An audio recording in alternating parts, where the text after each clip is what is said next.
kalau saya sampai ingat mau kembali ke akhirat, penting sekali ini. Itu supaya apa? Al-qanaatu, bersikap menerima, bima qasamtahullah, dengan apa-apa yang dibagikan oleh Allah. Ini maaf ya, terutama untuk yang sudah pada sepuh ini ya.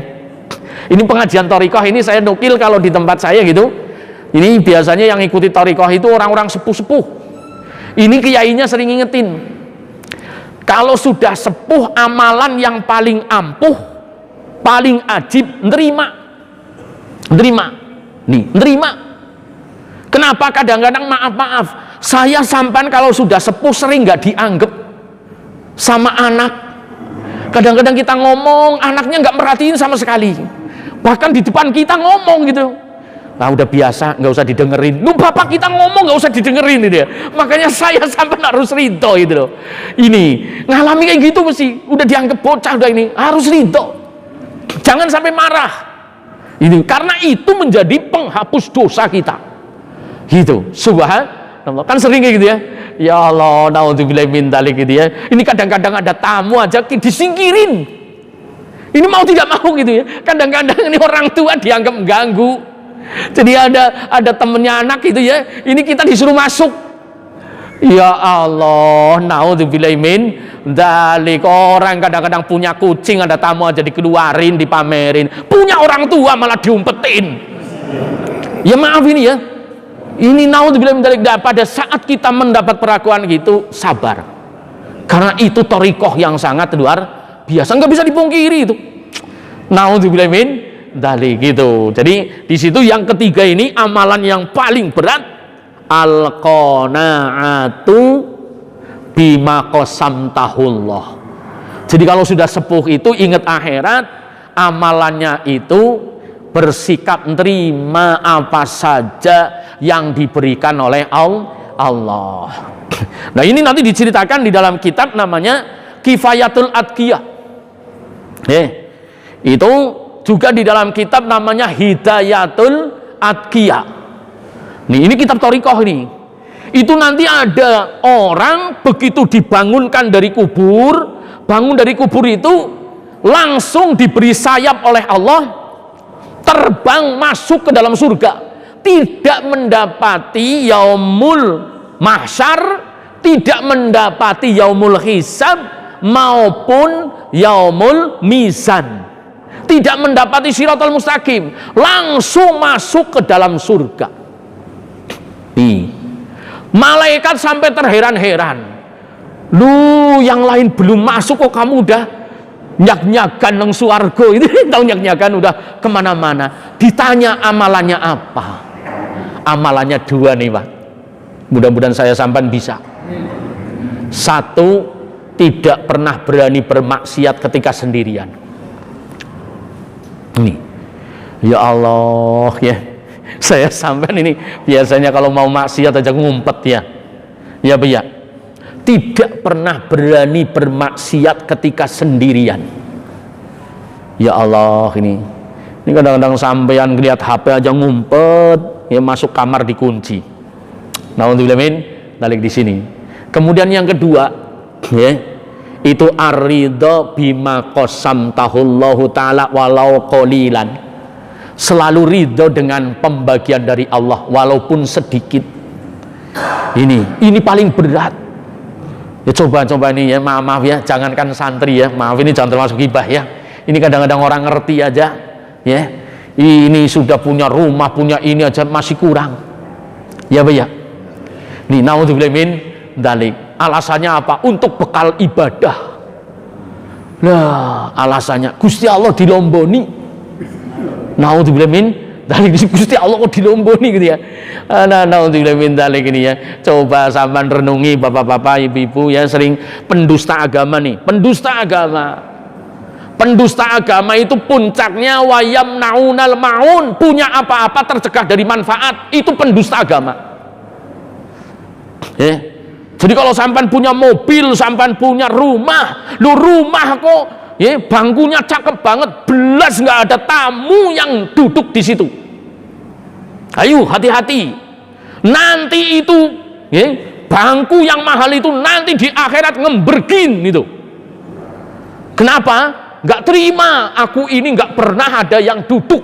Ayo, paham di situ ya? Nih, naudzubillah min dzalik. Makanya sampean itu mestinya, saya ngaji ini di daerah Magelang ya, itu dikatakan min alamati khawarikul adha min jumlatil auliya ta'ala yufatihu babul baiti kullaha. Yang namanya orang yang diberikan keistimewaan oleh Allah itu dengan tanda pintu rumahnya itu sepanjang hidupnya ngablak. Gitu. Banyak tamunya yang masuk ke rumah. Ini kalau saya sampean sekalinya ada tamu nggak diundang, maling. Naudzubillah min dzalik. Ayo, ini makanya kalau sampean itu benar-benar orang yang hebat ngerti agama, mesti itu. Jangan sampai punya rumah nggak pernah kedatangan tamu. Karena termasuk barometer daripada iman, man amana billahi wal yaumil akhir wa yukrim dhaifahu. Siapa yang beriman kepada Allah dan hari akhir, menghormati tamu. Penting ini bapak-bapak, terutama saudara-saudara sekalian yang menghuni komplek, yang kadang-kadang suka komplek. Nih, jadi kalau orang yang namanya orang soleh itu, ada orang datang ke kampungnya, datang ke kompleknya, itu tamu. Nih, mesti dihormati, mesti dijaga kemuliaannya. Kalau sekarang dipelototin.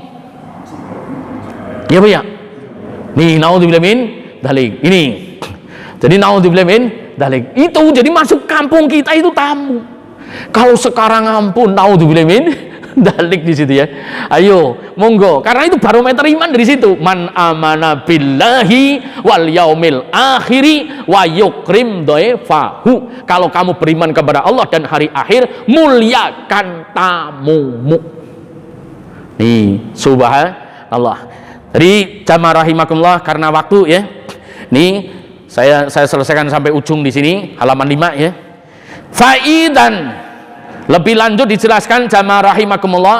Faidan, walaupun demikian, khatara biqalbil abdi, manakala terlintas di dalam hatinya hamba, awalu kullu syai'in, pada setiap sesuatu, ingat-ingat ini kata Imam Ghazali, sesungguhnya aku ajiduni, menjumpai ajiduni muna'aman bidurubin, menjumpai diriku sebagai orang yang diberi durubin minan ni'ami, nikmat, alayya, kepadaku. Coba direnungi di sini ya. Walaupun di sini yang namanya lintasan bisikan hati kadang-kadang macem-macem gitu ya. Ada bisikan, aduh duit kuntong, aduh anakku akeh, aduh aku urung de putu, aduh macem-macem gitu, bisikannya kan macem-macem gitu ya. Ini anakku belum punya rumah, waduh ini dan sebagainya. Padahal di sini dikatakan ya, hataro biqalbil abdi awalun, bisikan yang pertama melintas di dalam hati seorang hamba, awalu kullu syai'in, dari setiap sesuatu, anna ajiduni, sesungguhnya saya sampean semuanya mendapati munaiman, nikmat, yang bidurubi minan ni'ami alayya, yang itu boleh dikata dituangin kepada kita semuanya, nikmat itu dari Allah. Itu seperti apa? Kal hayati, seperti hidup. Coba direnungi ini. Seperti kal hayati, wal kudrati, kemudian kemampuan kudrati, kemudian wal akli, nikmat akal, kemudian wan nutqi, nikmat bisa berbicara, wa asiril ma'ani, dan berbagai hal kemuliaan syarifati, berbagai keadaan syarifati dan kemuliaan, waladzati, dan nikmat kelezatan-kelezatan, lezat tidur, lezat makan, lezat minum dan sebagainya, madhari wal afati, dan hal-hal yang membahayakan maupun merugikan. Lebih lanjut dikatakan, wa inna lihadihi, karena sesungguhnya demikian ni'ami, kenikmatan Allah subhanahu wa ta'ala, munaiman, dari kenikmatan-kenikmatan yutalibuni yang saya sampaikan pada menggapainya, ya, itu sudah semestinya bisyukrihi wa khidmatihi, memperoleh nikmat hidup, kelezatan, sarana, bisa ngomong, bisa jalan, bisa apa, mestinya itu kita berbuat dua, syukur dan khidmat. Udah sampai sini, ya. Dengan nikmat seperti itu saya sampean mestinya syukur. Alhamdulillah.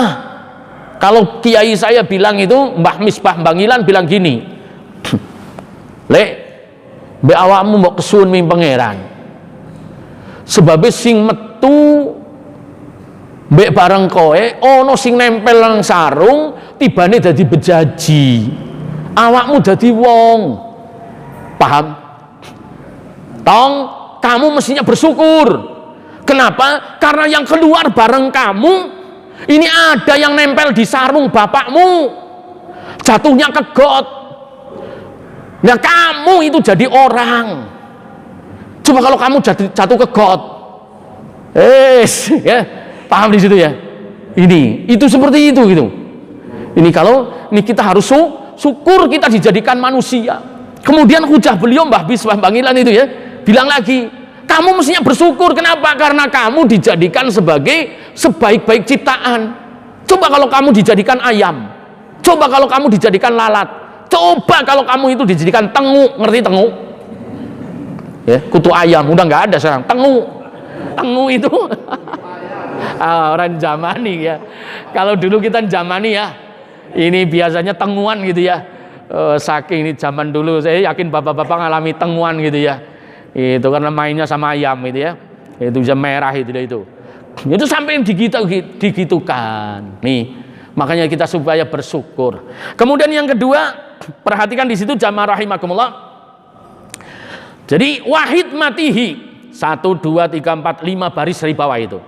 Jadi nikmat Allah itu bukan untuk sombong-sombongan Pak, bukan untuk pamer-pameran Pak, bukan untuk gagah-gagahan. Ini ingat-ingat, bihidmatihi, untuk khidmat kepada Allah. Ini kadang-kadang saya sampaikan petata petiti gitu, punya rumah gede, punya mobil mewah, nih punya istri cakep, padahal istrinya nggak demen sama sampean. Oh, sampean juga naudzubillah min dzalik ya. Naudzubillah min dzalik, hati-hati ini ya. Ini ingat-ingat. Jadi kita punya apa saja itu tugasnya syukur dan untuk khidmat. Nah, sampai sini silahkan nanti pulang ditengok. Yang punya baju, apakah bajunya untuk pamer doang ketika kondangan, apa untuk khidmat kepada Allah? Monggo. Makanya ibu-ibu mumpung masih hidup, bapak-bapak, kalau punya pakaian cakep gunakan untuk sholat. Bila perlu kalau misalnya kebanyak, dobelan gitu malam hari. Dobel gitu ya. Gelang kalung pakai. Itu. Ini silahkan. Yang punya mobil, coba sedekahkan. Artinya apa? Tetangga suruh ikut naik, jangan dinaikin dewek. Ini ampun, amit-amit jabang kebuk. Nih, naudzubillah min dzalik. Kenapa? Karena nanti akan ditanya. Itu, sampan punya pakaian digantung di rumah, coba itu. Ayo, apa untuk khidmat? Apa hanya untuk pamer?